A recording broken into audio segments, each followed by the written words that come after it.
السلام علیکم ورحمۃ اللہ وبرکاتہ۔ ہم نے اس سے پہلے اپنی 3 جو ہماری قسطیں تھیں اس میں ہم نے اس بات کا ذکر کیا کہ باجوڑ ایجنسی میں کیا ہم کرتے رہے ہیں اور کیا ہو رہا ہے۔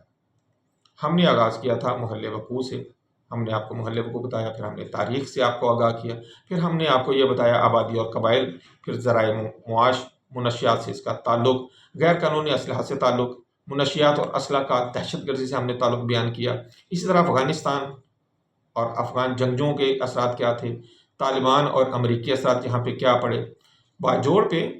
طالبان جب دوبارہ آئے انہوں نے کیا اثرات چھوڑے، پھر ہم نے یہ ذکر کیا فتنۃ الخوارج کا یہاں پہ کیا اثر ہے، دہشت گردی کی جڑیں کتنی مضبوط ہیں اور کیا وجہ بنی ہے کہ دہشت گردی یہاں پہ سرایت کر گئی ہے، پھر یہاں پہ فوجی آپریشن کب کب ہوئے، ان کے نام کیا تھے، پھر ان کے نتائج کیا نکلے ہیں، اور اب ہم آپ سے آخر میں جو بات کر رہے ہیں کہ آپریشن سربکف جو ہے اس کے متعلق ہم آپ کو تھوڑی سی انفارمیشن دیتے ہیں۔ ابھی تک آپریشن سربکف کے متعلق کو بہت زیادہ معلومات باہر نہیں آئی ہیں، ہاں البتہ کچھ دہشت گردوں کی مارے جانے کی اطلاعات ضرور آئی ہیں۔ اس حوالے سے سیکورٹی فورسز نے 29 جون 2025 کو یہ آپریشن سٹارٹ کیا۔ اس آپریشن کا نام آپریشن سربکف ہے۔ یہ آپریشن جو ہے یہ اصل میں دیر آئے درست آئے بھی ہم کہہ سکتے ہیں اور تنگ آمد بجنگ آمد بھی سے ہم کہہ سکتے ہیں۔ لوئی محمد کا علاقہ ہے، تحصیل ہے، یہاں پہ دہشت گردوں کا ٹھکانوں کا کچھ پتہ لگا اور اس حوالے سے آپریشن سربکف کا آغاز کر دیا گیا ہے۔ باجوڑ اور خیبر پختونخوا کے دیگر کچھ اضلاع میں قبائلی عمائدین طویل عرصے سے کسی بھی فوجی آپریشن کی مخالفت کر رہے تھے، کیونکہ انہیں خدشہ ہے کہ اس سے جس طرح پہلے نقل مکانی ہوئی ہے ان علاقوں میں دوبارہ کرنی پڑے گی، لیکن اس مرتبہ فوج نے یہ کیا ہے کہ کرفیو کا اعلان کیا ہے اور کچھ مخصوص جو ٹائم ہے جن میں وہ ان علاقوں میں اپنا آپریشن کر رہے ہوتے ہیں اس دوران کرفیو کا نفاذ کر دیا جاتا ہے تاکہ عام پبلک جو ہے ان کو کسی قسم کا نقصان نہ ہو۔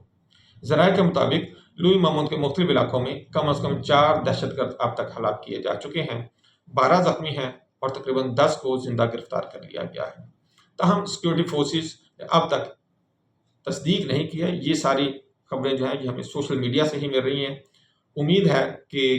آج رات تک یہ آپریشن ختم ہوگا تو کل اس کے بارے میں بہتر اطلاعات ہمارے سامنے آنا شروع ہو جائیں گی۔ مقامی افراد کا دعویٰ ہے کہ سیکورٹی فورسز اور دہشت گردوں کے دوران جھڑپوں کے دوران 2 عام شہری بھی مارے گئے ہیں، ان حوالے سے شہید ہوئے ہیں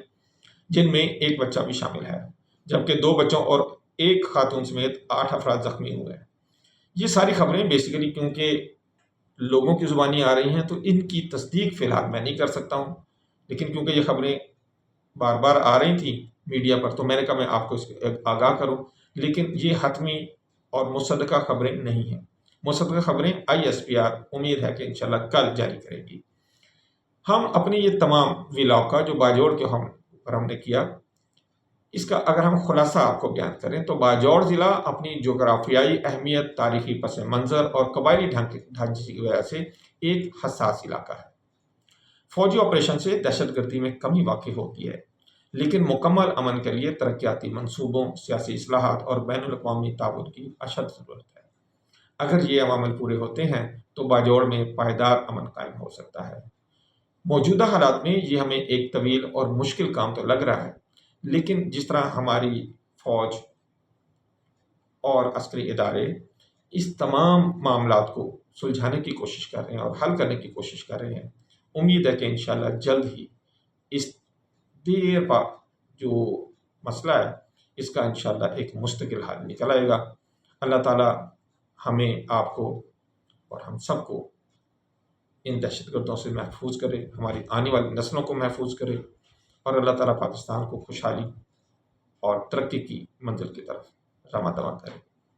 السلام علیکم ورحمۃ اللہ وبرکاتہ۔